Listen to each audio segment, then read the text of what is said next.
people, and welcome to my channel. My name is Jennifer Diamond, and I live a whole food, plant exclusive, surface-free, gluten-free lifestyle for health and well-being.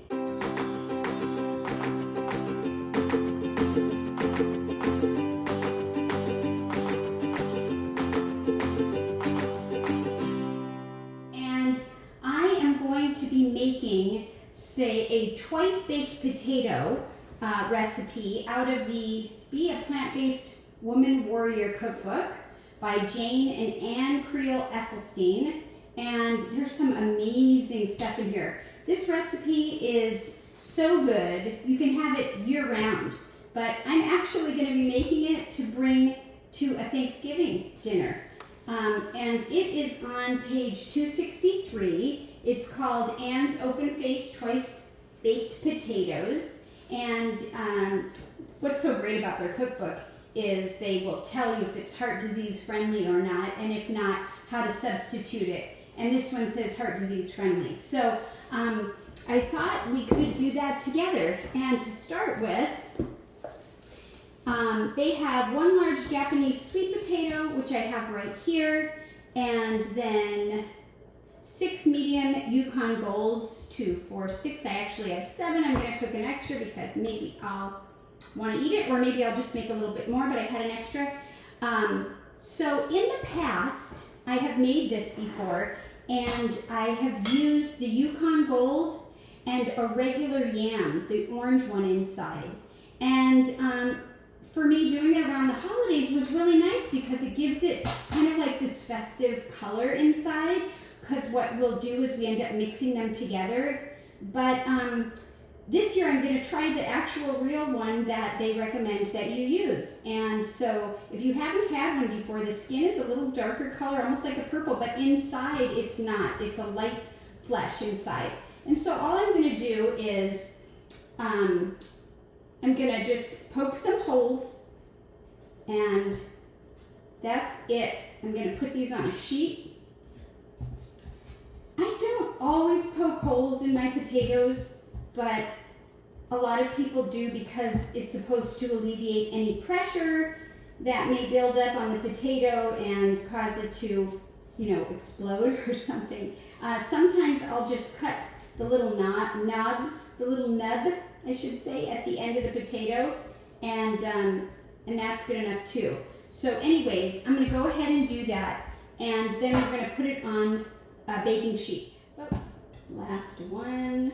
And you know what? Like I said earlier, sometimes I don't even do this step. But because they talk about it in the recipe, I'm going to go ahead and do it. So let me grab the cookie sheet, the baking sheet, and I have a sil pad on here. You could use parchment paper or whatever you have. And I'm just literally going to put these on here.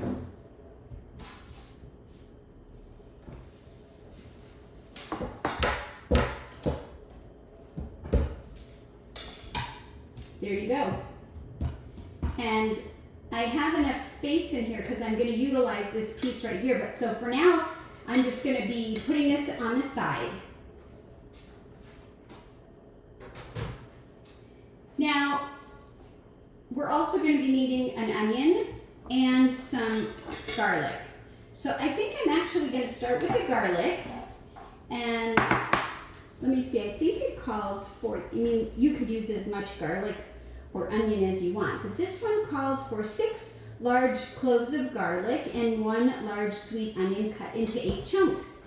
So I started taking the peel off of a few of these pieces of garlic, and then I decided to show you a couple different ways that I take the peel off. So I sometimes just literally take it with my knife and press it on it. Whoops, that one pressed a little bit too much. I don't try to mutilate it. What I did this time. And then I just take the peel off. I'll try it again because I really do want you to see how easy it is. But I'm getting stronger, so. Anyways, let's try another one. Let's try this one. Just give it a little crunch, that's better. And then it should crack it open enough to just be able to peel off the outside. Now, another way that you could do it is with this gadget. And so this, you know, I find that if I just stick it in how it is, it doesn't work as well. But if I maybe trim a little bit of one of the ends or both of the ends, it just kind of gives it a little start. You don't have to do that, but, and then what you do is you just put the little guy inside here, this garlic, and just kind of roll it, and check it, and there you go. Look at that. The skin came off. There's the skin. So, whoops. So, those are a couple different ways that I have used garlic, or ways that I've taken the skin off of the garlic. And this is an odd shape. It was in the middle of the garlic. I wonder if it'll work in here. And I used to sometimes do it, it didn't work, and then I realized, oh, I have to be patient and do it a little bit longer. Oh, look at that. It came right out. Yeah, it worked perfect. So if you have a lot of garlic, you know, you might want to consider getting one of these garlic roll peel things. I'll see if I can link one in the description. And if you only have one or two little pieces, then I don't think it's necessary. I just like the knife way. But either way, it works fine. So that's that. And I'm going to go ahead and put those in the bowl. And then let's prepare the onions. So I'm just going to cut the onion pieces off, both ends. And maybe just a little bit more where it's connected. This little piece that looks like an eye, I just wanted to take that off.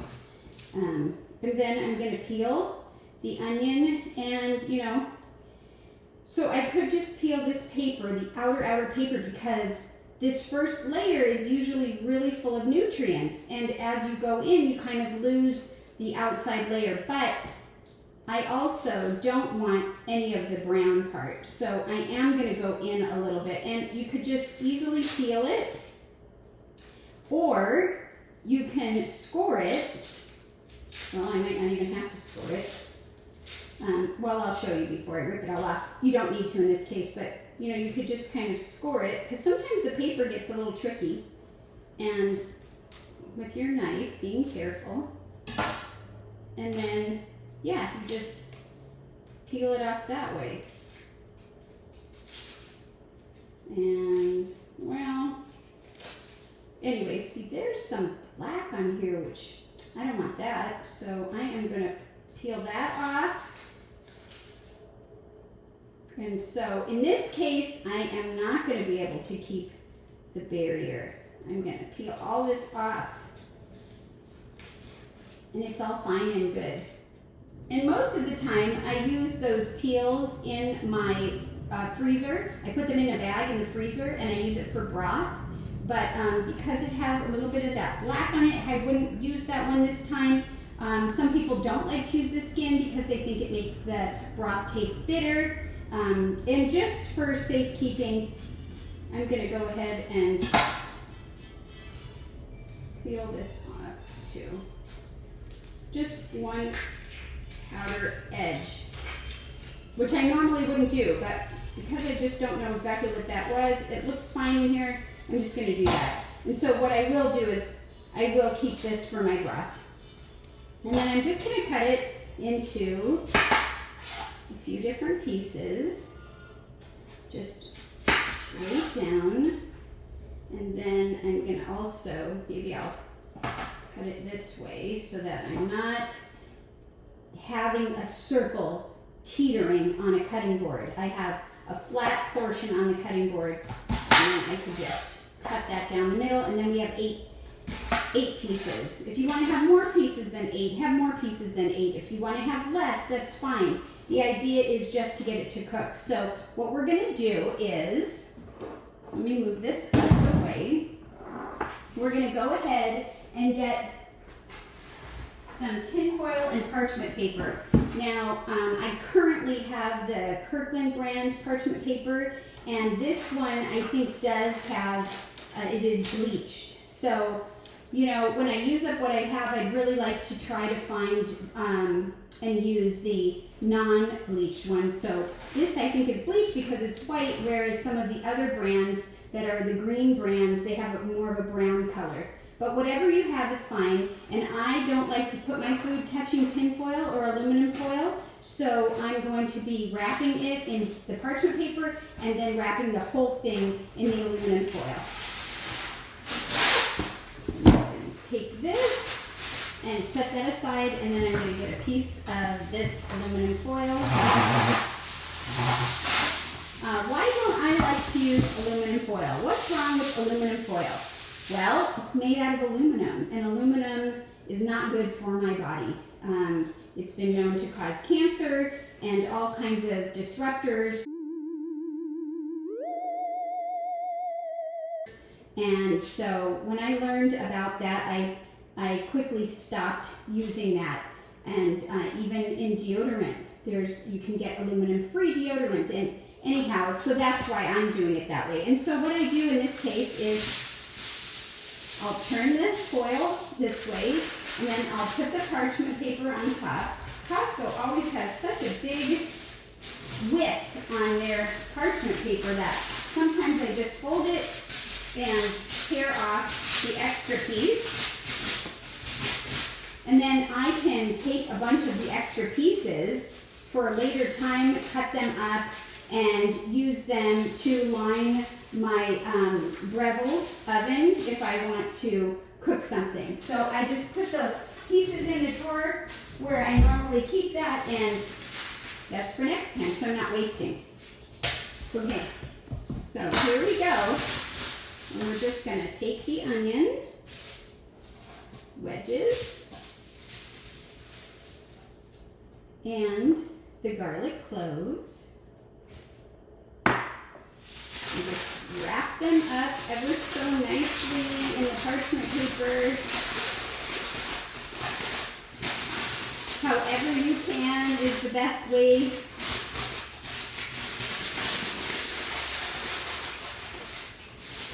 And then I'm going to put it in the aluminum foil.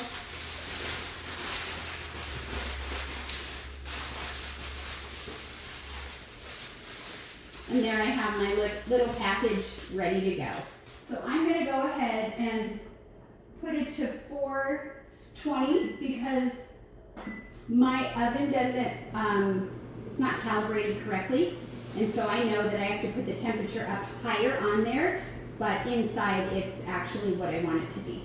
So while we're waiting for that, I'm going to bring the potatoes over and move them over just a hair so that I have room for my onion and garlic. And that's it. We're going to go ahead and put these in the oven and cook them for up to an hour. And when I take them out, I'm going to let them completely cool. And I can either continue on with the recipe at that point, or I can put them in the refrigerator, and then the next day I can finish the recipe. And so here we go.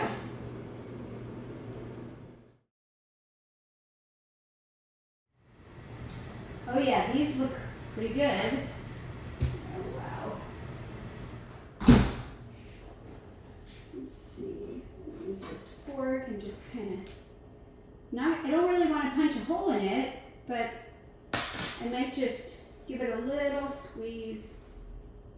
Yeah, these are nice and done. Yay! So what I'm just going to do is let it cool off. And then we will be able to start making the rest of the dish.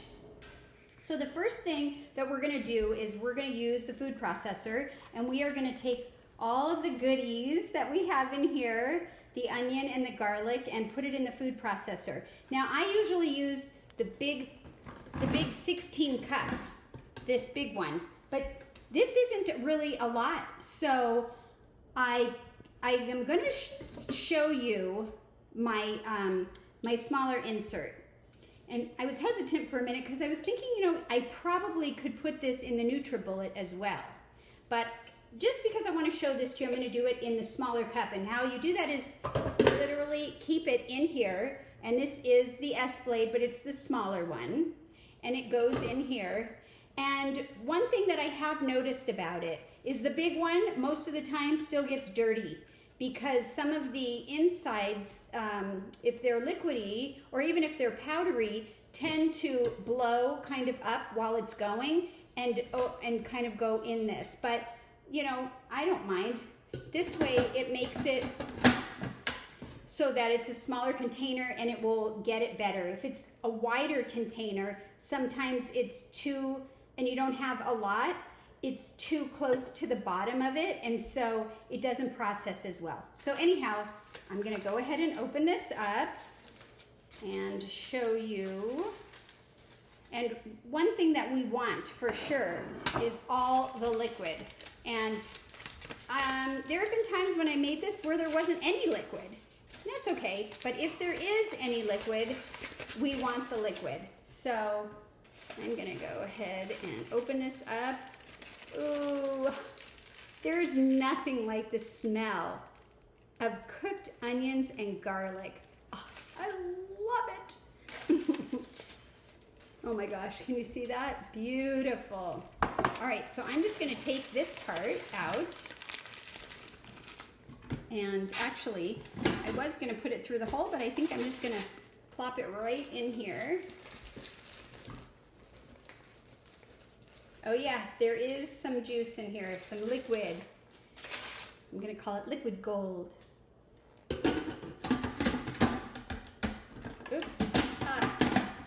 Okay, let me move this out of the way. And we are gonna process this till kind of a creamy consistency. Let me plug it in.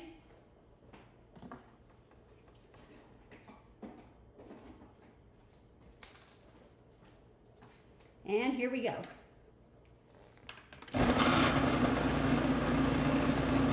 It didn't spill over.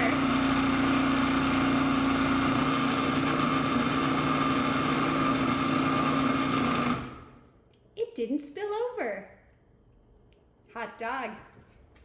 Don't really. I was gonna say hot diggity dog, but anyways. Okay, so let me just scrape that down. Maybe we'll cut that out. Oh, geez. Okay. Let's see if you can see that. See how it's coming along? Okay. And I'm going to turn that off. And just scrape down the sides a little bit. And I'll go one more time. And we can just take the whole insert out. Well, it's easier if I don't hold the other one, but it just pops right off.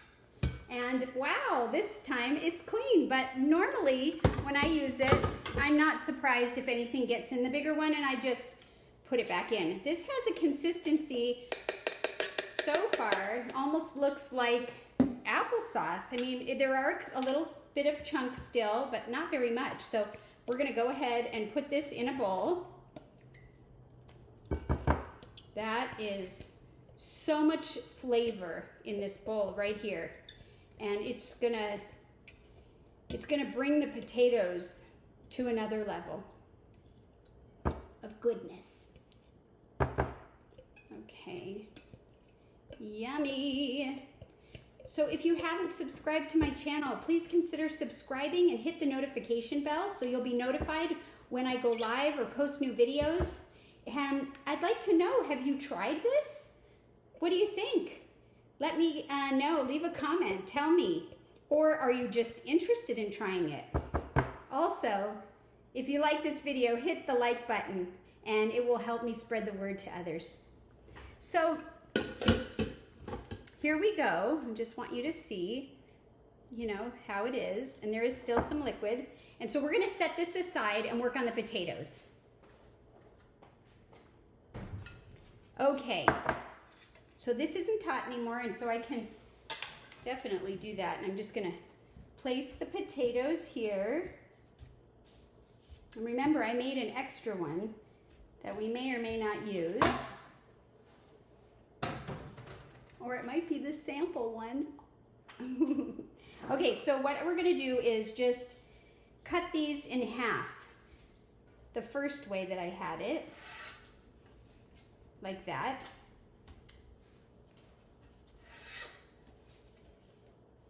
And these look great.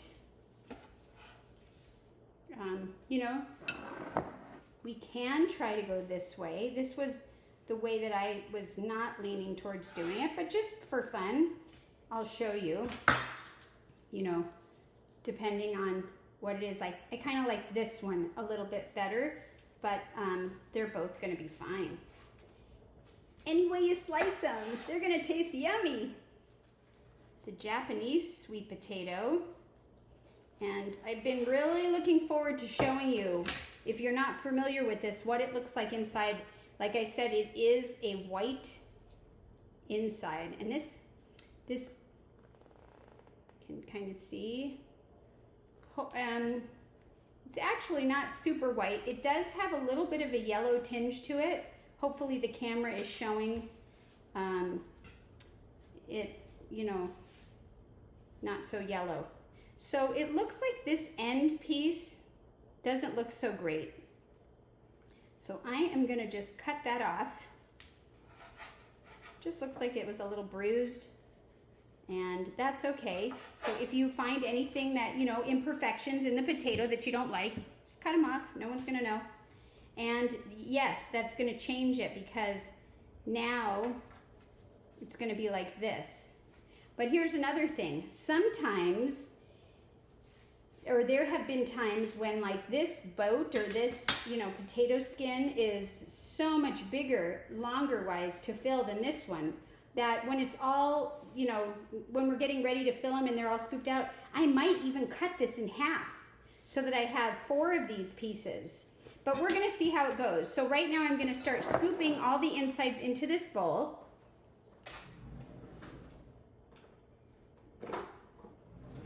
And you can use a regular spoon, or you can use one of these guys. I'm going to start with this one and might go to another one.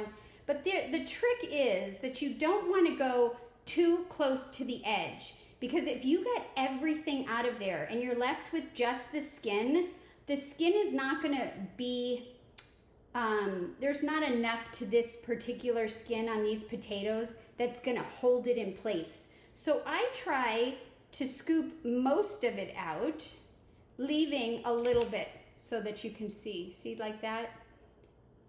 And you could just play around with it. And so everything that we're going to take out of here, we're going to put in the bowl from all the potatoes.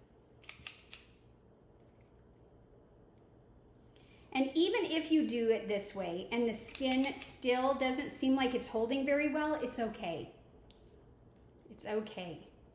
And don't forget, we're going to put it back in the oven again, and that could brown it up a little and, you know, make it a little more firm anyways. So if you're using the traditional, the orange yam, which is what I have done in the past, you can just visualize or kind of imagine that this is going to be all the orange, and then we're going to mix the white. It's actually very pretty that way too, but this will be great. And this particular type of potato has more of a sweet, you know, flavor. I mean, it is in the yam family, so. And there we go.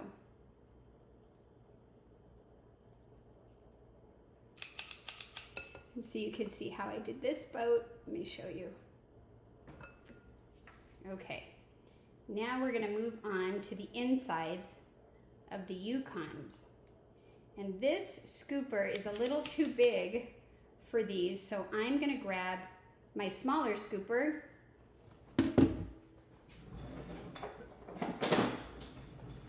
and see how that works.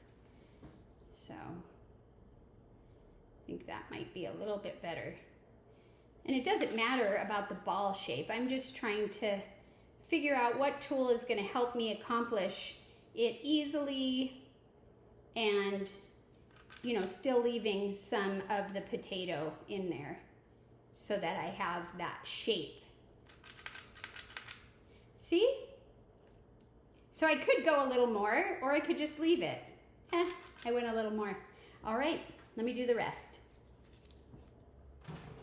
For now, I'm just going to put the skins back on this tray so that they're out of the way and we can continue working on what we're going to be putting back into them.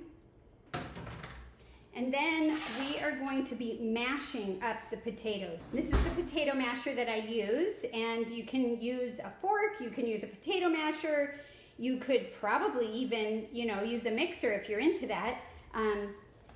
Anything that you normally do or use to mash potatoes will work.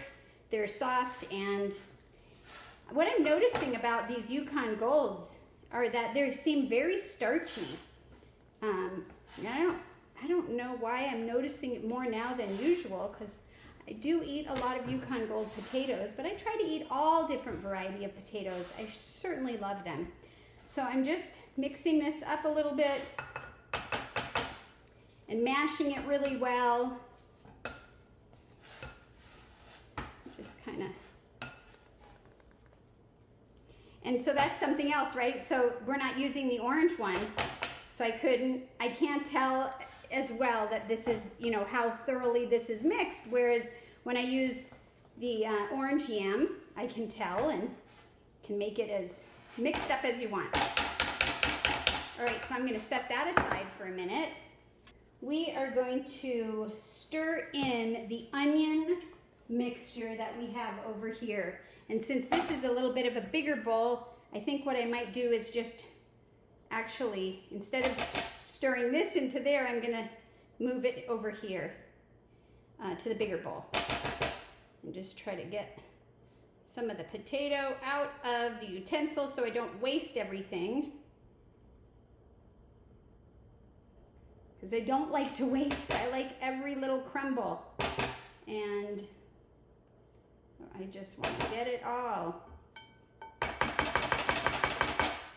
or as much of it as I can. All right. I might even work on that a little bit more, but I'm going to go ahead and stir these things together.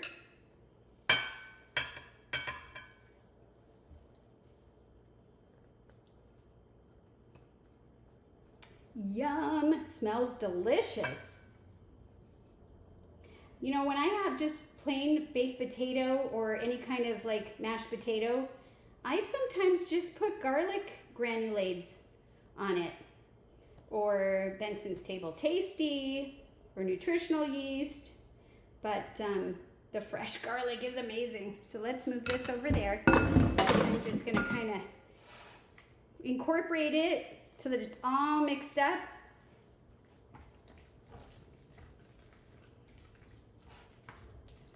Now, if this looks like a lot of, you know, onion, and you could, if you realize, oh, you know, it says the 6 potatoes, but these are kind of small, you could double it, you know, or you could, if you used a russet potato, you know, you wouldn't want to double it because they're so big. So kind of, you know, play it by ear.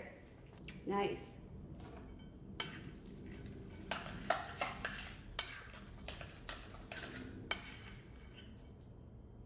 Okay. All right, and now we're gonna add a little bit of nutritional yeast, I think is next. And yes, and this calls for 6 tablespoons of nutritional yeast. You don't use nutritional yeast? Don't use it then.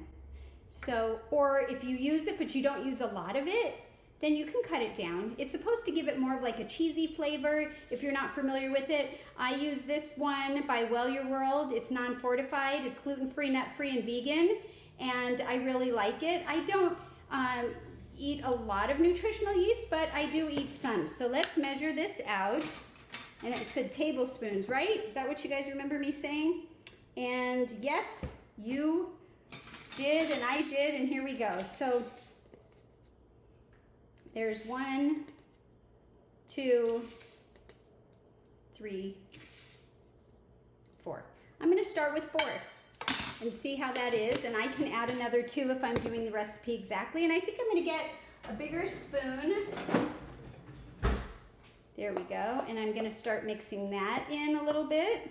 And then we're going to add some plant milk.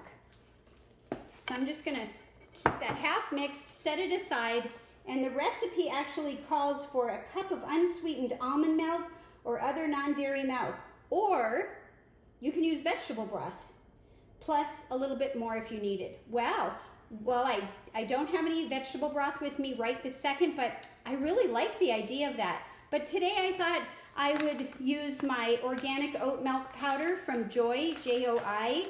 I have made almond milk and oat milk from scratch, just using either almonds that have been soaked or oats in the Vitamix and drain it. But I thought this would maybe make things a little simpler because I don't use a lot of plant milk. I don't really drink it. And this is for 1 cup. So I'm gonna go and grab 1 cup of water and then we'll make it. According to their directions, for every cup of water, it's 2 tablespoons of their powder. And look at, I mean, it's just really this light, airy powder. And this is not any kind of special cup or anything. It's just something that I had that has a lid. I know they sell some kind of a thing that helps you mix it up, but I'm just gonna go with what I have, and I'll put a link for all of these items that I'm using in the show notes if I am able to, if they're available. And so something else about this is I'm just gonna shake it, make sure the lid is on because I've done that before. I'm like, why is it leaking? I've found that if I make this particular oat milk and I use cold water versus room temperature, it doesn't break up as easy. So shake, shake, shake, shake, shake, shake, shake your milk, your plant-based milk, and try to have fun in the kitchen.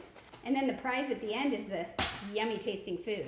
So, all right, I think that this is mixed up well enough. And if for some reason it came out and it wasn't, I would just mix it. It's fine. So I'm putting the whole thing in.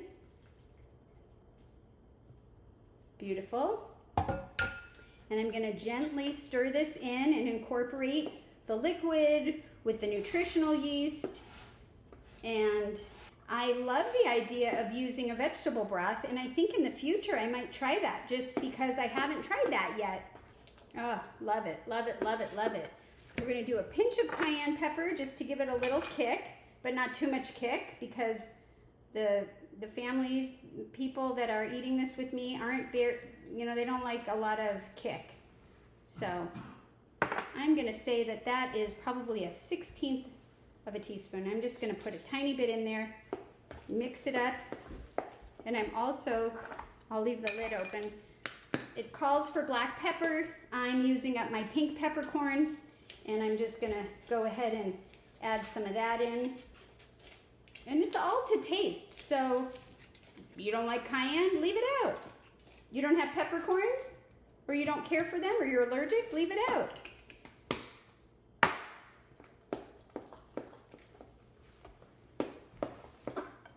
I might just put a hair more in there. Just look, like this little tiny thing. Boop. And that's it for me. Okay. All right, I'm gonna set this aside again and move on to the next step. Okay, so now we're gonna add in some green scallions, and I didn't pre-chop these because I just wanted to show you that when I wash my scallions, or I try to, wash it the best I can on the outside, but I also kind of squeeze it and let the water go into this as well, because dirt can get in there. So I've already washed them, and I'm gonna just wash them again, just because I thought we could do it together. And I'm gonna dry it a little bit with my towel. have you have you done that before, where you've washed the inside of the opening on the scallion? I'd be interested to hear if other people do that.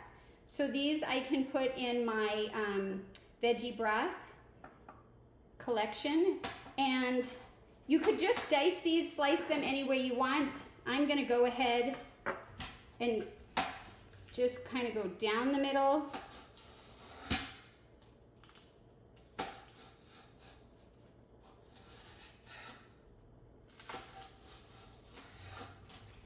And then get them all together and just give them a rough chop.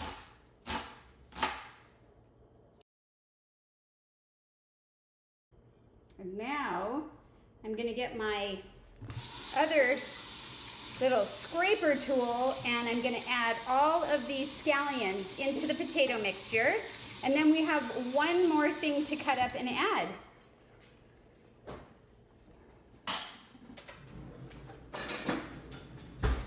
Okay, here we go. Let's bring this back over here.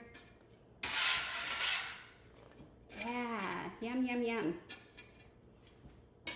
Okay, so we've got that. And the last thing that we're gonna add is some kale, some fresh curly kale. You could use any kale. If you don't like kale, you could use a different green, but you wanna add in a green. And I'm just gonna see how much of that we want. It's a bunch, and I've already washed it and dried it and took the stems out. Now with purple kale, you could leave the stems. The stems are edible. I usually don't eat any of the other stems, maybe dino, but not the other green curly kale. But for this, I would remove all the stems like the recipe recommends, because you just want everything to kind of flow nicely in your mouth. So let me grab that. And I have it, I've been storing it in my storage box, and I'll link below the video on how I clean my produce if you're interested in this. And so I have exactly one bunch in here. So I'm gonna go ahead and dump it out onto my cutting board, and I'm gonna chop this up.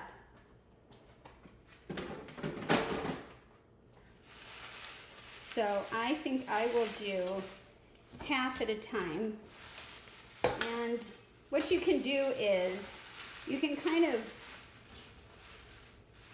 roll it in your hand a little bit, kind of not really a ball, but and just thinly chop it.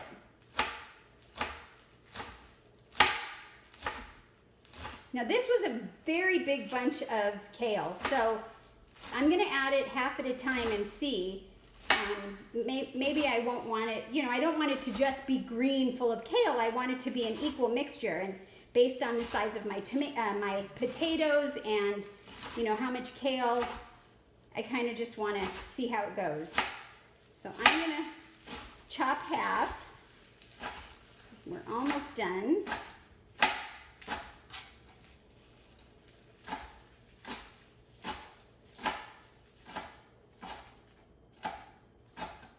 Okay, and whenever I chop this way, I like to go diagonally, or, you know, this way as well a little bit, just to really cut it up.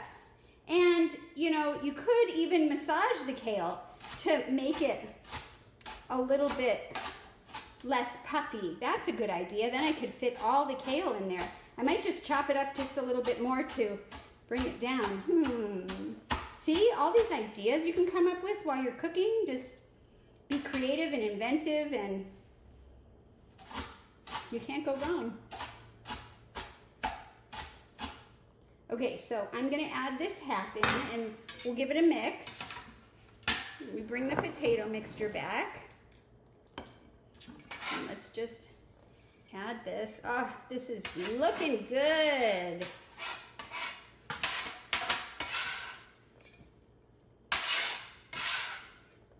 And that actually might be enough, but let's give it a good stir and see how that is looking.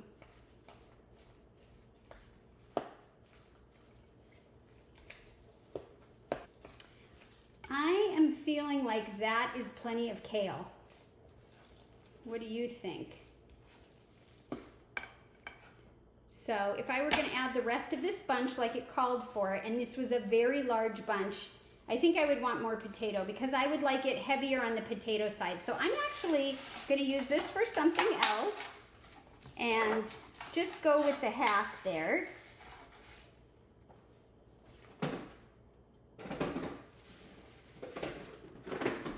Hey, I thought it was going to be out of kale, but look at that. Okay, so now I think we're ready to stuff the potatoes.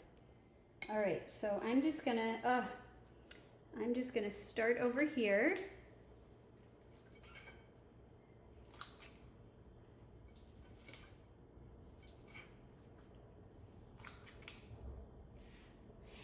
And I'm just gonna fill these till they're all full. And I don't want to overfill them because then I might not have enough filling for the other ones. So I'm just giving them each 1 to 2 scoops, and then at the end I will add more if I have more. And I do. Look at that, we still have so much more. So I'll go back through and add more potato to each and every one of these until I run out, because it all came out of there, so it's all going back in. But we did add the kale, so that's another reason that it is taking up more space. Now, if you decide, they're full, like look they're pretty full, and there's a little extra, well, heat it up and eat it. Why not? And with these at the end here, the Japanese sweet potato, I think after they're cooked, if the skin feels like it can hold very well because it's browned up a little bit, then I might cut it in half, especially if people prefer that one and allow 4 pieces instead of just the 2. All right. Well, I'll try to squeeze in a little more, but I just don't know where I could put it. Be a little more there. Okay, well, I guess I get a little treat because there's a tiny bit. So at this point, I could put it in the oven for 30 minutes at 400 degrees and just let it brown up because it's all cooked. And then take it out, and you can just do a little sprinkle of paprika if you like that. Or you could wait like I'm gonna do. And I'm gonna store this in the refrigerator until I'm ready to go to where I'm going and share it with others. And so about an hour before I have to serve it, I'll put it in the oven. And then it'll be ready to go and fresh. The reason that I'm choosing to do it that way is because I don't want it to dry out. And there is no right or wrong. So for now, I'm gonna get this in there, and before we go, let's try a little taste of this. Come on, grab your spoon. Gotta get a new spoon because I've been using all the spoons. All right, let's see how this came out.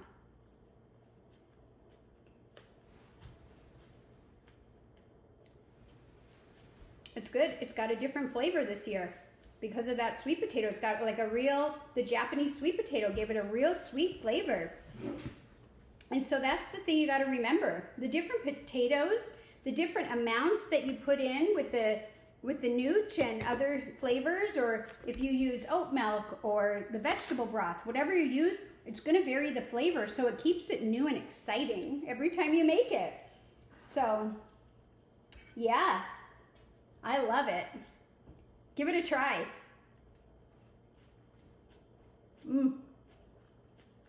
Yummy. Bye, everyone. Thank you so much for tuning in. Have a great day.